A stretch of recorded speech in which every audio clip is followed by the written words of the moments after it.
Hello, everyone. Welcome to today's town hall on the Lamborn-Hughes Institute from last summer. We're so glad that you can join us today for what's going to be, I think, a terrific presentation from four of our participating universities who came to Fort Collins in June of 2025 for the fourth Lamborn-Hughes Institute. And our purpose today is to give them a chance to report on the impact of their planning, of their teamwork, and to talk a little bit about how things are going on their respective campuses. I'm Steve Dandino, and I serve as the Executive Director of the Association for Undergraduate Education at Research Universities, or UERU. And again, just giving folks time to join us today. Switching from one meeting to the next. Last summer, we welcomed the University of Arizona along with TOCC as a great community of 4-year and 2-year institutions working together. University at Buffalo, of course, our home team of Colorado State University, Florida International University, Georgia State University, Missouri University of Science and Technology, the University of Texas at Austin, Texas State University, and Wayne State University. That was alphabetical in case you didn't notice. And we were joined by our three faculty. You're about to hear from our lead faculty member in a moment, Bethany Usher, as well as other folks from the home office and support staff to make the fourth annual Lamborn-Hughes Institute a real treat, a super fun and productive experience. And we did this last year where we had a group from the prior Lamborn-Hughes Institute report on their progress on their various projects on which they were working. It was great fun, and we posted that to our URU website. It's a public-facing website, so you can access that. And we'll look to do the same with this year's report. So thanks again for taking time to join. There'll be time at the end for questions and answers. We look forward to moderating some conversation. But before we go too far, let me turn things over then to our lead faculty, Dr. Bethany Usher, who serves as provost at Radford University. Thanks, Bethany, and thanks for all your support of the Lamborn-Hughes Institute for many years now. Thank you, Steve. To me, that's such a pleasure to serve as the faculty, as the lead faculty for Lamborn Hughes, partly because selfishly, I learn as much as I give as part of the faculty. This year, we led a team where the faculty really help facilitate the teams and bringing out their best and being able to solve their student success challenges. My co-leads were Greg Heelman, who's VP of Academic Affairs at the University of Arizona, and Allison Kroom, who's Dean of the Undergraduate Studies at the University of South Florida. And between us, we really had a wonderful time facilitating these teams. And I want to talk just a little bit what happens at Lamborn Hughes, so y'all see what's amazing about what our university partners have done. To correct Steve, we met in August in Colorado, not June. And so we met in August in Colorado. The teams each university brought a team of faculty and administrators from across university leadership with a combination of student affairs and academic affairs leaders who had submitted to come because they wanted to, in the spirit of the institute and of the leaders of the namesakes of the institute, come together to be able to solve a real student-centered challenge they were facing. During that time, what we did was we helped facilitate the teams to use kind of a Cotter University change approach to be able to narrow the scope of the project to a doable project and to create a plan over the course of the institute that they could take back to their campus and implement to see real change. The teams were given time to work together. They were paired with a complementary team to be able to get and give advice.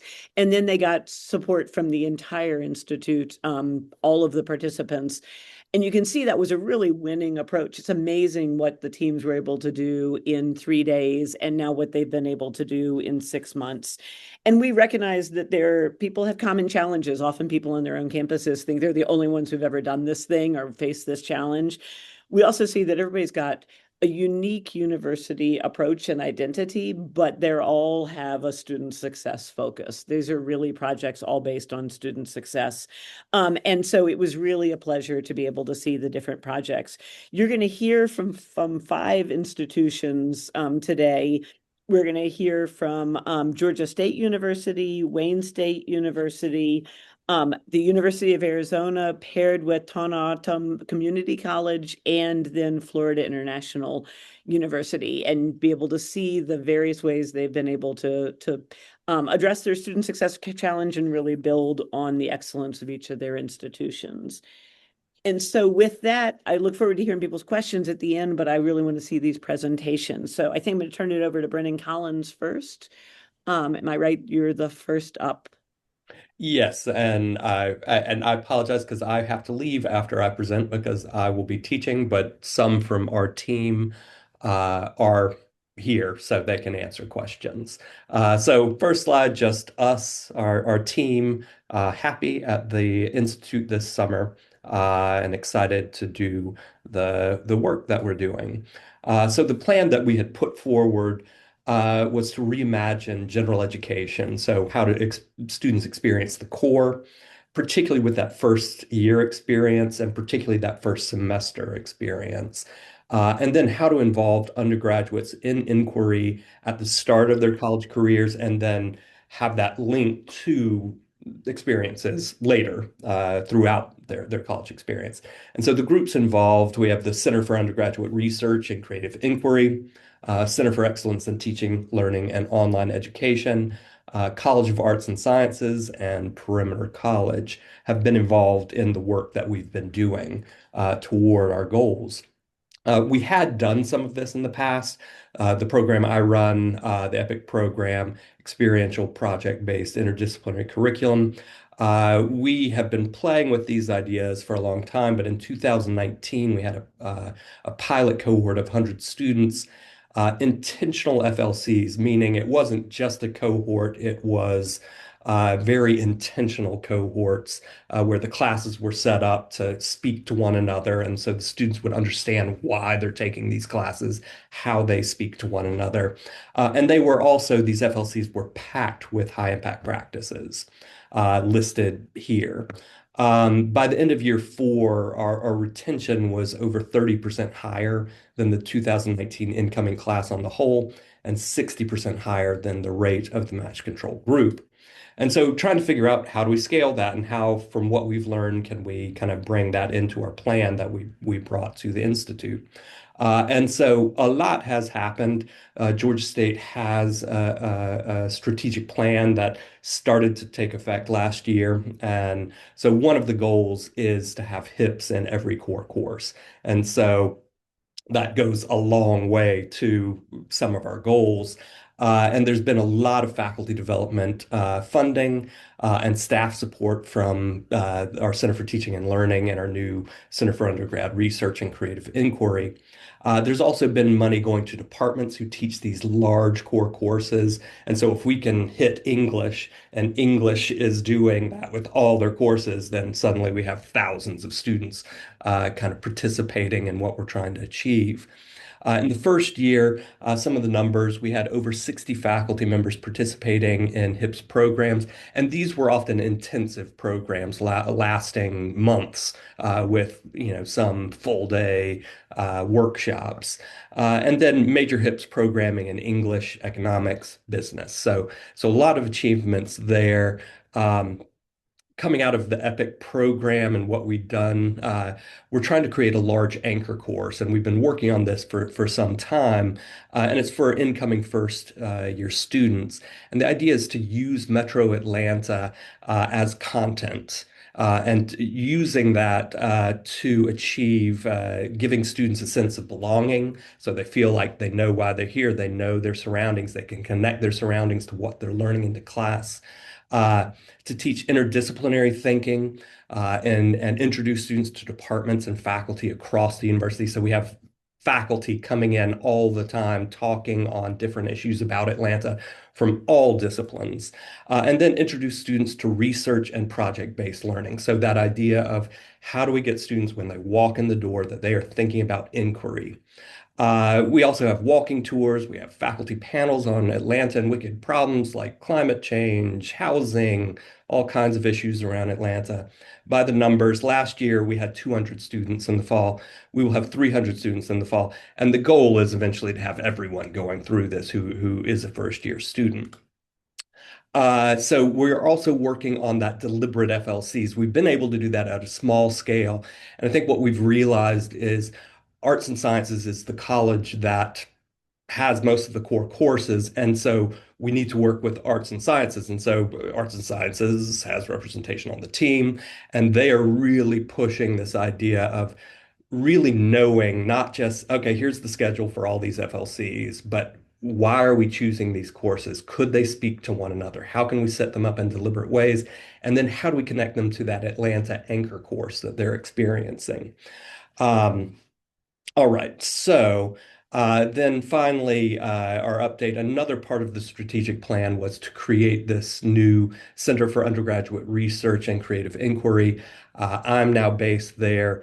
Kyle, who's here, is the director. Um, so our mission is to increase undergraduate research and creative inquiry from the very first when they walk in the door, but then how do we connect that throughout? And so, we're working on this Atlanta-based course where there's this, they're dipping their toe in it. They're doing some undergraduate research, but we're also introducing them to other projects that they could join and that they could for long periods of time. And so a lot of what Cersei's trying to accomplish is that deliberate from the time they walk in the door, and then giving more and more opportunities as they get into their major, get into, their capstone or whatever it's called in their department. Doing things like introducing the VIP model that Georgia Tech has done, where students can participate in research projects over multiple semesters, cures, and other types of faculty development around how do we get more inquiry in the curriculum. So that's what we've been working on, and thank you. And I'll stop sharing my screen. Excellent. Thanks. We'll hold questions to the end. I forgot to mention I'm a former president of the Council on Undergraduate Research, so I am thrilled seeing all of the work you're doing within, bringing that inquiry, big and small, and the wicked problems into your program. All right, so Lauren, I think you are up next. All right, hello everybody. Let me just share my screen.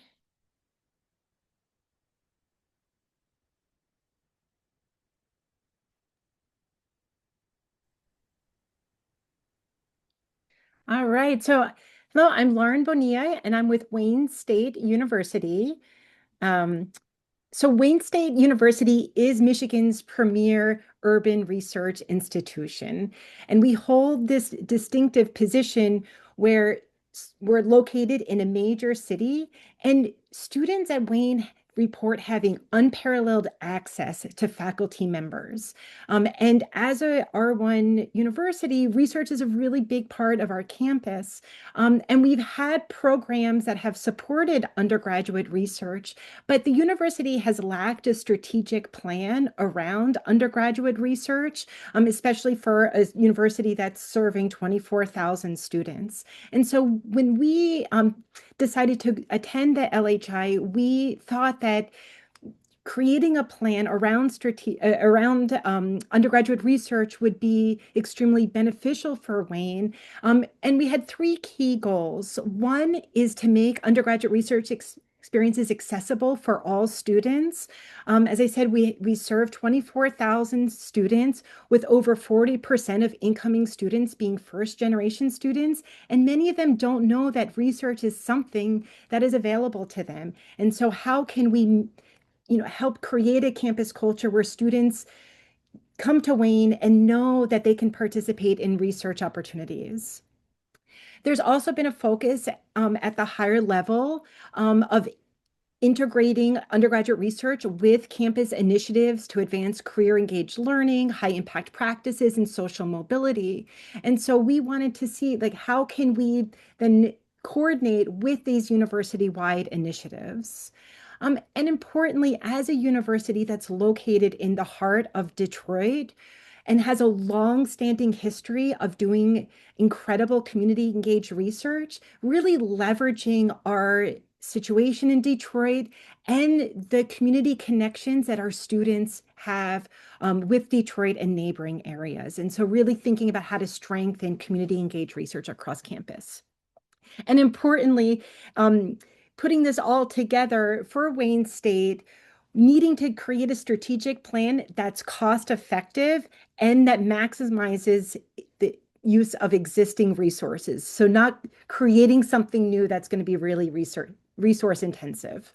So our team was comprised of three different parts. We had our Vice Provost of Partnerships and Workforce, Christine Jackson, who provided university leadership and strategy. We had two faculty champions of undergraduate research, Matthew Allen, who is Assistant Vice President for Research and Innovation and is the chair and professor of the chemistry department and has really been a strong advocate of undergraduate research.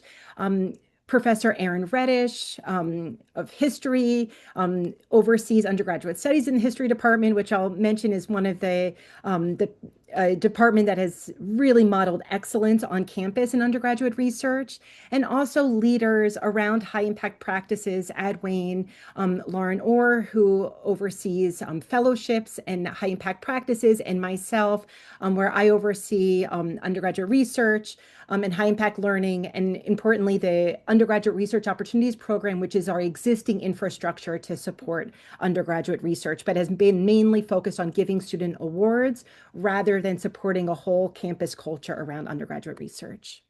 So this team was really important because we wanted to make sure that what we were doing at Wayne would work for Wayne. And so we put culture first, thinking what is going to be a strategic plan that's actually going to be practical and sustainable.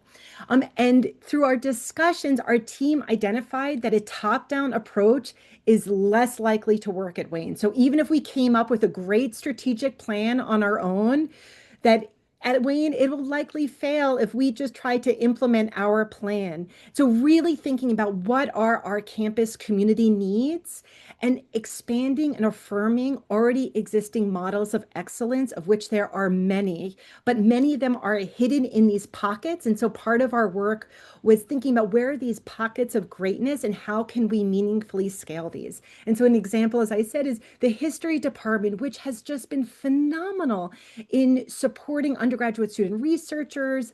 And so understanding like what is history doing that is so effective that could be scaled to other departments.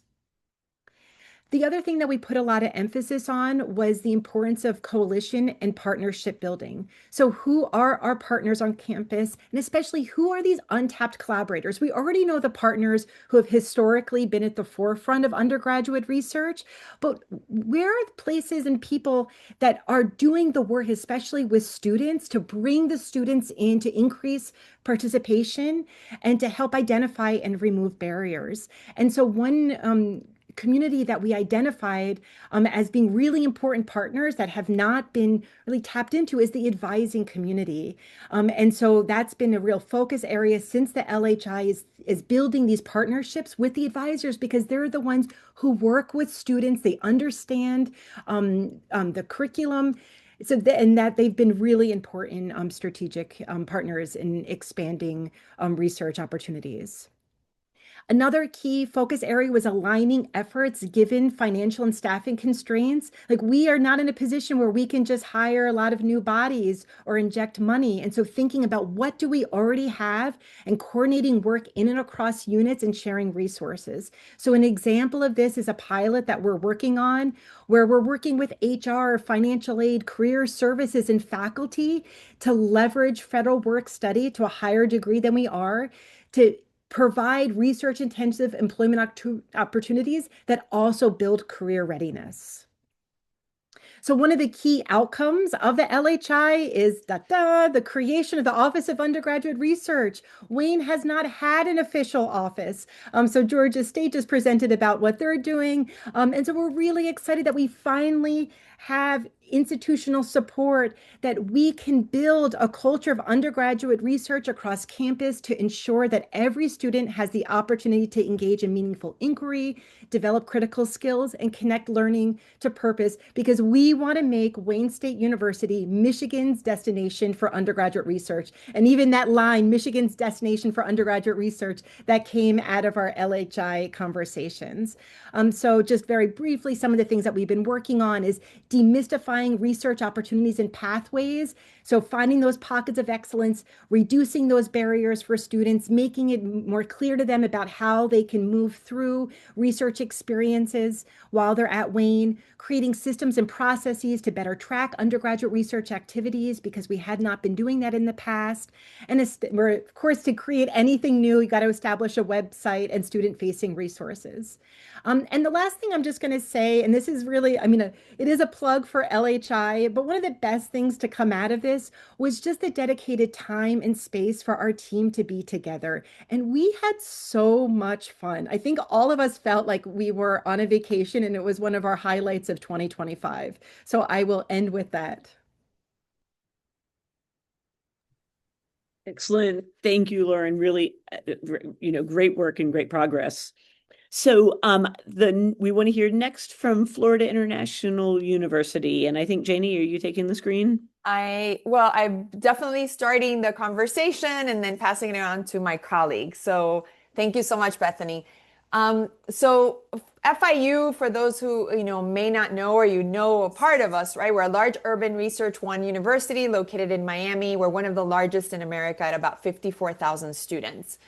One thing you may not know about FIU is that about over 50% of our students are transfer students. So a lot of the work that we do really focuses on their success. And we've created a set of best practices, very intentional in the last decade in particular, with our Connect for Success student pathway, and a lot of other best practices, one that I'll share a little bit later. So, for us, Lamborn-Hughes was an opportunity to really think about some stretch goals in the area of AI and how we can leverage AI for two particular pieces related to transfer students. Number one are students who may take a term off from the transition of the community college to FIU, which is our most popular pathway, and might have taken, as an example, Calculus 1, and then by the time they arrive at FIU to take Calculus 2, they may need that refresher. Right? They've been out of the college world for a semester, maybe even up to a year, but will still take that Calculus 1 course, and then now they need that refresher again. And then the other piece is around our transfer guides, and how can we help give more information to students on a selection of a major early on, which we know is a best practice in a student finding their major and then the courses they need to be what we call transfer ready. So our team composition included transfer and transition services, our Center for the Advancement of Teaching, our academic planning and accountability team with assessment. All were individuals who were at the associate director level and above, but really more than anything, these were individuals, including faculty, who were very connected with the transfer student population, had worked together on different projects or grants. They're also decision makers, they're connectors, and we felt that that was the best way for us to move forward in both projects. So to start us off with project number one, I'm going to pass it on to my colleague, Kathy Perez. Hi there, everyone. I usually work with Janie on many of her projects, but I'm actually assessment. And one of our biggest focuses on institutional effectiveness is to make sure that technology is being leveraged. And one of our ideas was to help these transfer students and also all of our students in these gateway courses that have been really pivotal for them to be successful. And we've already done projects about gateway courses before. We've done studies on which courses led to the highest dropout rates for our students. And then we ended up doing strategies like providing those courses with specialized support, giving undergraduate students opportunities to be mentors in those courses so that students will be able to be more successful, have small group dynamics to be able to help build communities of practice within those courses. And so there's been a lot of work already done, but one of the things that one of our faculty members in chemistry that was in our group said, she said that a lot of our students, when they come into Chem 2, they are not prepared for Chem 2. And that the first half of the course, she does a survey, she evaluates where they're at, she tries to see what kind of knowledge she has to complement with at the very beginning. And she does a lot of review at the very beginning, that things that they should have known from Chem 1. One of our ideas was to have faculty join in on a project that will collect information that will target courses that have prerequisite skill sets or knowledge, and then use that information to populate it into a kind of standalone agent that will be AI based. And this agent will talk to students, help students understand what skill sets they might need, based on what information they get from the student. So, for example, if they want to know more about Chem 2, if they tell the bot, I'm going to be learning more about chemistry 2, prereqs, the materials will populate. They'll have assessments related to that material. They'll be able to do self-checks, practice material before the course even begins. And this allows for our students to be prepared, and kind of builds that foundation for them. And the other piece of that was to give students an understanding of their areas of weakness so they could practice it. So the bot is supposed to generate a end result that will give them, okay, these are the areas you already know, these are the areas you still have to study, so be more targeted. So it almost helps students understand metacognition. And we have presented some of these ideas. There was a committee at FIU that has been dedicated to getting stakeholders from across the university. These stakeholders come from faculty, come from our Department of IT and different areas of specialty. And they did a committee to assess our AI readiness across the university. And Janie and I brought this idea over to this committee. This committee has been charged with so many projects that they have to build the foundation first, like selecting what institutional GPT engine will be selecting for all of our AI needs, so that we have one AI that will be part of our homepage, and you would be able to talk to them, and that AI would serve all of the different purposes that are needed across the university. So that's one of the ongoing conversations of this committee. One of the things that I want to say is that when we went back and we talked to this committee, we realized that we need to build foundations before we get to the higher goals. And those are the things that we're currently building now. So once we decide what AI platform to use, it'll help us implement both phases. Janie's going to talk about the other phase of our project that we also came up with. But essentially, we have been doing already a lot of projects. We've been mapping AI faculty projects across the university, and building networks with current faculty that are interested in expanding our AI usage as a university. We've been working with that committee. We have been also establishing ethical guidelines and governance for AI usage that will be consistent. That way, when this AI bot is implemented, our students will know what privacy rights they'll have with the bot, will have assurances that some of the information won't go out to the wrong people, and that they will keep that information FERPA friendly and everything else, right?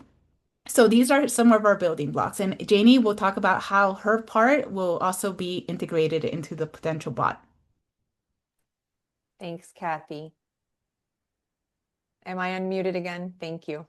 Thanks, Kathy. So one thing that I also want to, I guess, hone in some of what Kathy shared is that we wanted faculty, right, in that next level course. And we like to say at this point, every course is a gateway to another course, right?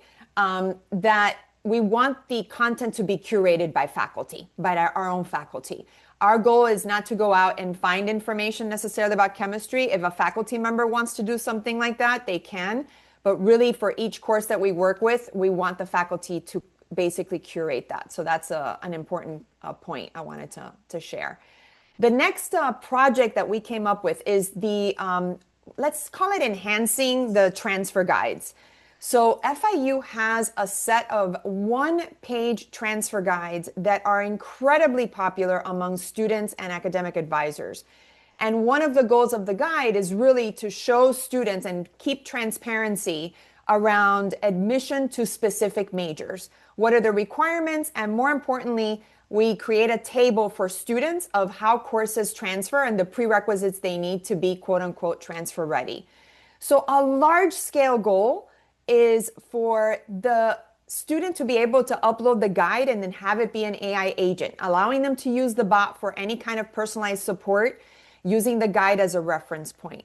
But as a first initial step, what we want to do is fortify the guide with a really important piece that our own students tell us that they need, which is if I am, and let me actually go in and share, if I am a computer science major, let me go up here and share very quickly for the folks. So I'm hoping that you can actually see this. This is a sample of a guide. And so here we've got the computer science guide, the Bachelor of Science. You've got links to the catalog. You've got links to the department website, and you've got the admissions information and the table of prerequisites. One of the things students have told us is, if I'm looking at this guide, I'd like to understand what a neighboring major looks like. What's the parallel majors? What are some options for me that I might want to consider? And I think that's such an important and insightful thing on their part, because in some cases, a student in majors that we have and basically designated as specialized admissions, the student may not meet the requirements to enter that major, but there are some really wonderful parallel opportunities for students. And so essentially, that's going to be the initial step. So once we've got the platform ready to go and the foundation set up, then I think for us, it's going to be hitting the ground running. And so I think on that note, I think since we're almost out of time, I'm going to pass it on back to my colleague, Kathy, because I also wanted to share just a little bit about what we got from, to sort of go back to what Lauren said, what we got from being in LHI and why we cannot, recommend this enough. This was really a game changer for us. Yeah, so Janie and I were talking about this, and we talked about how having dedicated time really helped our team make these strategies, because we came in with one idea and we left with another after all the feedback that we got, not only from the colleagues that we came with, but from all the faculty and all the people who were colleagues that were also there. So sharing those ideas really made us expand our original thought process. And I think that was one of our biggest light bulb moments in which we were able to really do more with what we came in with than what we, do more than what we came in expecting to do. Thank And you, y'all. The other thing is scaling and sustainability became a priority because we saw how many big projects were going on, and we're like, oh my God, how could we implement that at scale? So that was another big eye opener for us. Thank you, everyone.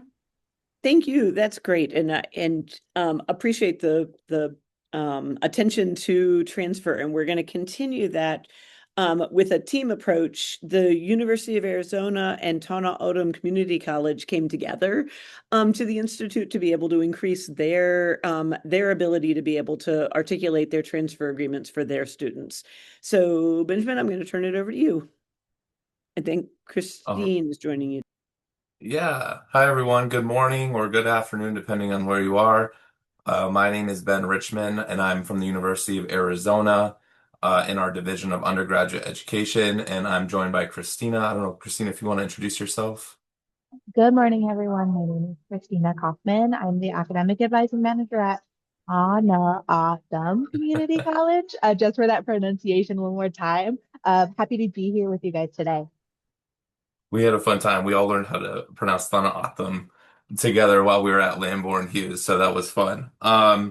So we had the pleasure of being kind of a unique multi-institution partnership here. And just for some context and background, Thanatham Community College is located in Sells, Arizona. It is a tribal college, and it's about an hour. If I'm driving, it's like 50 minutes from the U of A campus in Tucson, Arizona.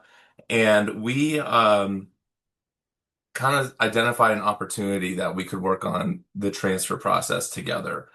And a little history, our partnership started a number of years ago. We have been working on an internship-based program where we bring TOCC students to campus for 5 weeks over the summer, an opportunity for students to learn about the campus, build self-efficacy, build community with their peers on campus.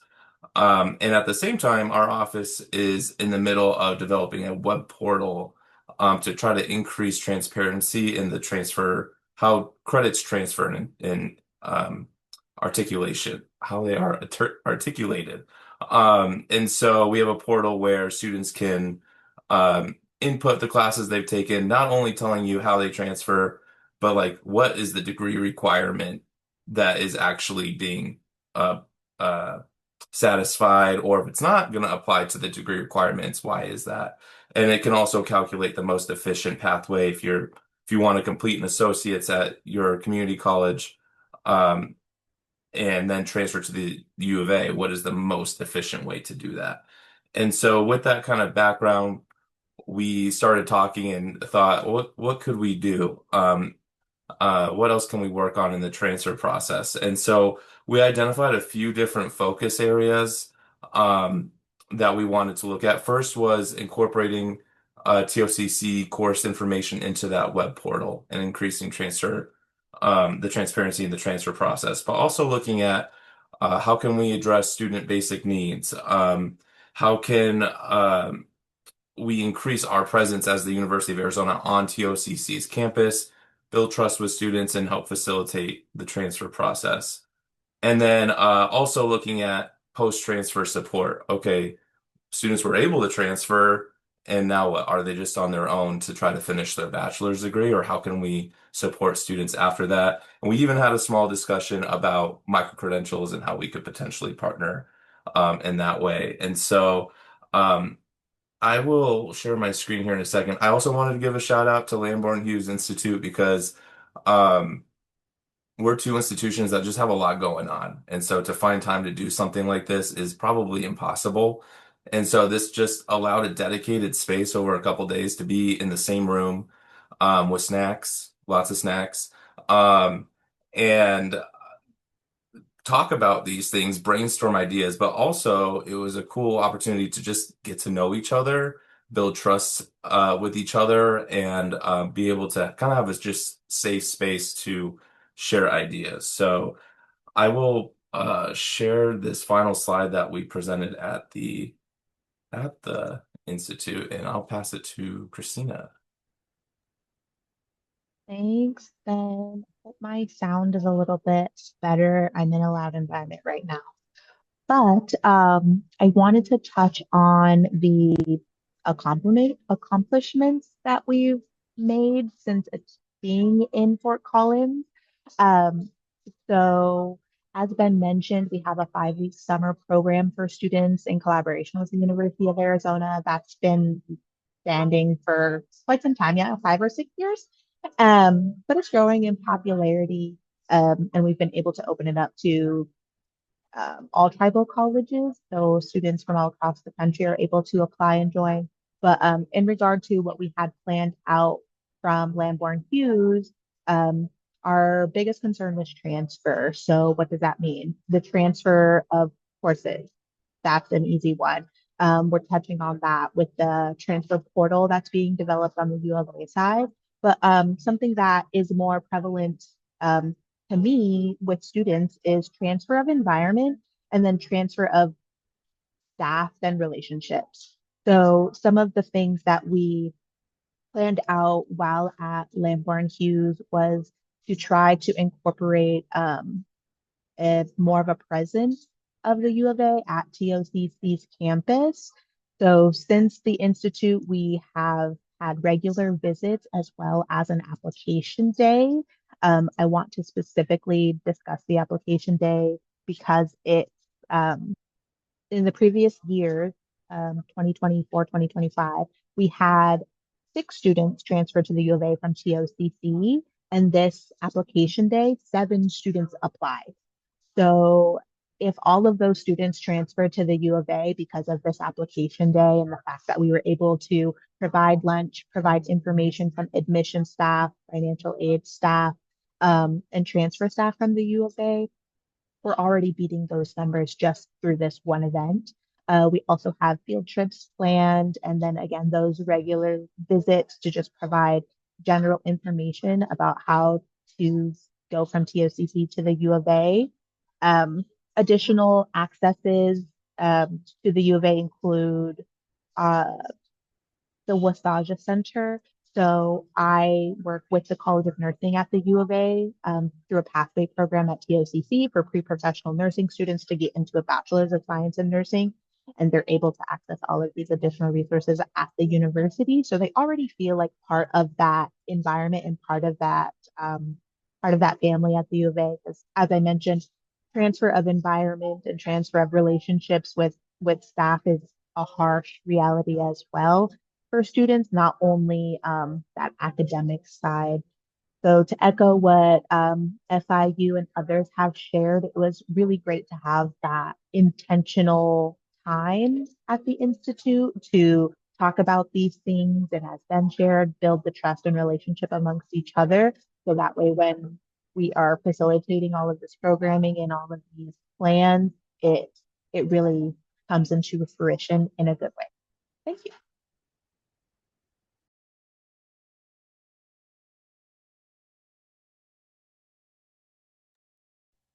Thank you. And I'm going to turn it over to Steve at this point to be able to do the Q&A.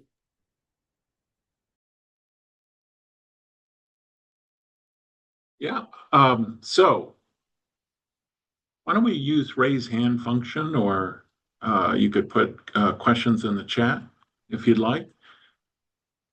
We really appreciate everyone's presentations. That's fabulous.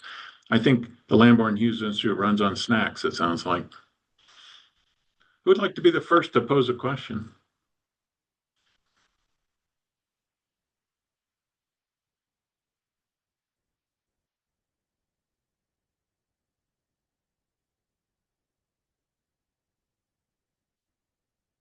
I was presenting misinformation earlier. All our events have been in August. I don't know what I was thinking. From years ago is what I was thinking. They used to be in June. But next Lamborn-Hughes Institute will be in August of 2027, we anticipate, as is our leadership summit. Michelle, thanks. Oh, see, unmute myself first. So I really enjoyed hearing about the transfers and the work that y'all are doing, and both a really interesting collaborative work between 2 schools and what you're doing at FIU. And one of the questions I had, I mean, we have a series of community colleges that are part of. We have a community college within Georgia State, so a lot of our students is transition, and in our state everything is standardized. But I was wondering at FIU how many kind of, I was really impressed to see that you had, like, this is for if you went to Miami-Dade County. So how many of those pathways do you have to work out, or do your students come mainly from one particular place so you can kind of cater your transfer services to a larger pool? Thanks, Michelle, for the question. So I think what's interesting in our world is that we operate in a state with common course numbering and like above national average in transfer, and yet we still have to be incredibly intentional working with our local and regional students. So the guides that I posted are for Miami-Dade College, Broward College, and Palm Beach. You'll notice that you'll see a lot of courses that are common course numbers, right? And so if they take course X, you know, they're going to get course Y, and that's pretty straightforward. But the admissions, you know, component is different. One area that we have a big gap on that we're basically figuring out, it's something fairly straightforward, is that because our state colleges, which is what we call them in Florida, are open access, students really get trumped in thinking they can walk into FIU on X day and start the following week, where we've got some pretty clear deadlines that are, you know, a few months, you know, sort of in the backside of it, and then they might miss an entire semester, which we don't want them to do.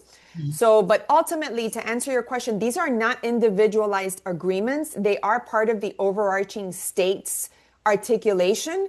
And then we add agreements to associate and science degrees. And because our state colleges offer bachelor degrees in limited programs, we also have bachelor's to FIU master's agreements. So I know I've kind of opened it all up for you, Michelle, but feel free to reach out to me. I'll put my email. And if you have deeper questions around that, or how do we do our agreements and MOU template, I'm happy to share that with you. Yeah. I am really looking forward to just looking at your transfer guides and seeing how they work. I love that they're interactive, and that is such a cool thing. It's super cool. Thank you. Yeah, we have requests for those guides in the chat as also, Janie. And a question for you. Just popped away from me, which is, if you see it in the chat, how are you determining which majors to list as parallel majors on the transfer guide? That's a fantastic question, and it's one that we've talked about, right? So I think that's a question first and foremost for the academic unit in question. So we know, as an example, that a lot of students who may not meet the admission requirements to the College of Business will immediately choose economics.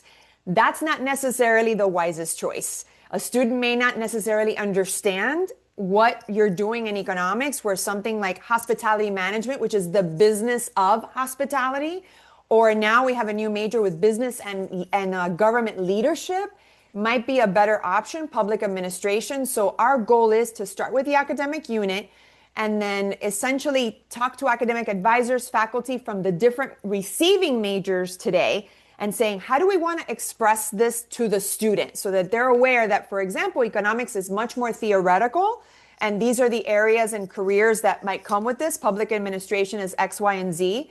And I think that's going to be the sort of a holistic approach so that the student has that transparent information.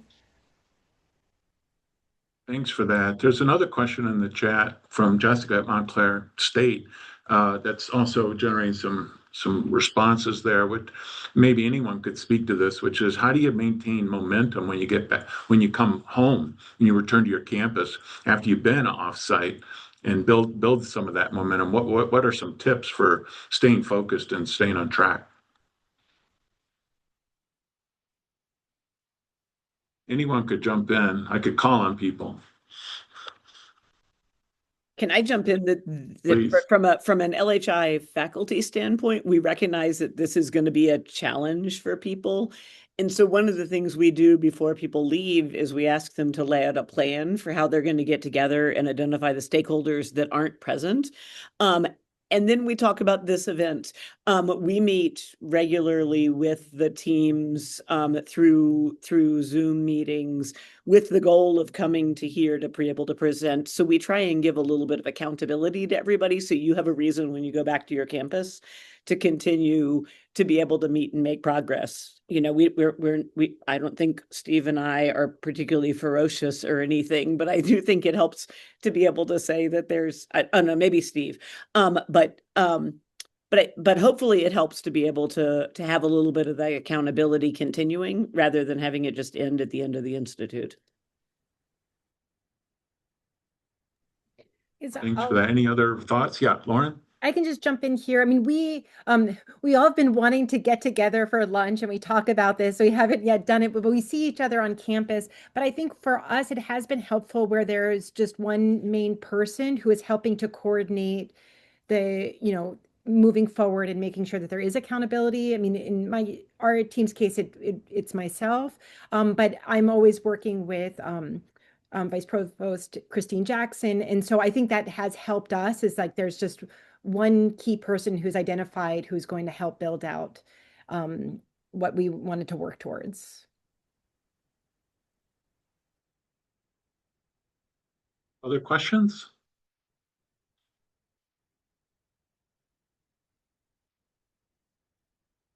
One that came to mind for me, just I'll throw it out there, is I wonder, and was kind of touched on in some of the presentations, how much value does a team find in interacting not only with themselves and with the faculty of the Institute, but the other teams? And I wonder if anyone stayed in touch across different teams. Probably not, but I wonder. Catherine, it looks like you were gonna jump in. Yeah, I wanted to say that for us, it was very valuable. We met with our neighbors, which were Arizona, and I can't pronounce it. I'm sorry, I did not learn the lesson back then. CC. And so we learned about what they were doing, and we kind of applied some of the ideas to be able, because they have a similar situation. They're working with a transfer system, as so it was very in line with our main goals. And I think that for us, it was very cool to be able to exchange ideas, see how other universities and colleges do that exchange, and then to bring it back to our project and say, okay, how can we improve on ours? And it was very insightful. Christina? Since we did get to chat with FIU, I wanted to share that as I mentioned, we have a pathway program in our pre-professional Associate of Arts and pre-professional nursing to U of A's Bachelor's of Science in Nursing and Integrative Health. And when we were having those meetings and developing that pathway program, I did specifically reference the transfer guides that FIU uses. And I just thought that that was really helpful for students to just plainly see, this is the class that you're going to take with us, and this is exactly how it transfers to this next institution, because there's a lot of uneasy feelings about that process. And so working with the faculty at U of A to create that was really helpful for us as an institution, but really helpful for the students as well. Well, oh, you have your hand up. Maybe it's from before. Me? Yeah, Michelle. Oh, I did have my Yeah. hand up. Yeah, Oh, I'm sorry sorry. about that. I thought you said somebody else's name. I just want to say about the Lamborn-Hughes Institute and the UERU conference as well. I attended several conferences over the past year, and one thing that is really, really helpful about being part of this group is being part of a group of people who are tackling, student-centered problems, but in institutions that are similar to mine. And so, like at the SACS conference, at the AAC&U conference, I can't tell you how many times I stumbled into a presentation, and it was like they were talking about welding degrees, or talking about schools that consist of a few thousand students. And so, just having an opportunity to listen to, even if I didn't work directly with another school, to listen to what people are doing and see how they're doing it at scale is really, it's inspirational, because it makes you feel like you can do it. This is just a really unique and wonderful community for that. And I will always attend the UERU conference. It was fantastic. We are not paying for any of these endorsements. No, No. it really stood out at the end of a season of these conferences. Well, we are a narrow group, just focused on research universities, R1s and R2s in the U.S. currently, although we're in the process of expanding our scope to include international research university partners as well. Does anyone have it? Which is great, I think. Kyle?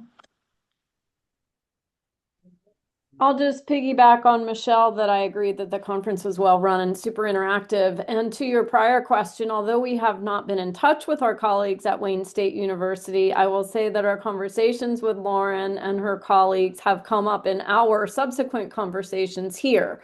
So we learned a lot. We've kind of reflected back on things that they did or didn't do and why they didn't choose that path and some things like that. So it's certainly woven into our subsequent steps. So I appreciate you all. style. And I should mention that Lauren and colleagues are leading the creation of a new UERU community that focuses on undergraduate research and other high impact practices that are essential, for a high quality, well-rounded undergraduate experience. And we're grateful to you, Lauren, for that leadership. And I think inspired a bit by Georgia State for sure, too, who has been doing such great work in this space in the last few years. So we're looking forward to that becoming online here any time now, very, very soon. Well, last thoughts for today's town hall. We're really grateful to everyone for joining us. And it's great to see so many friends and familiar faces and new friends as well.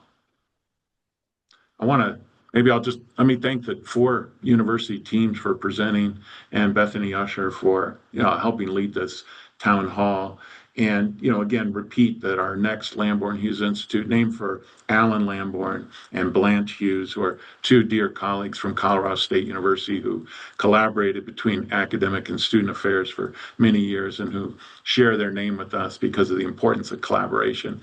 I want to just share that we'll have another Lamborn-Hughes Institute in August of 2027, and that this summer we'll do something a little different in August with our Leadership Institute. Invite you to take a look at that in case your university teams might want to send a team or learn more about that. So thanks again. Hope you have a great rest of your week. Appreciate you being here. Bye now. Thank you all. you.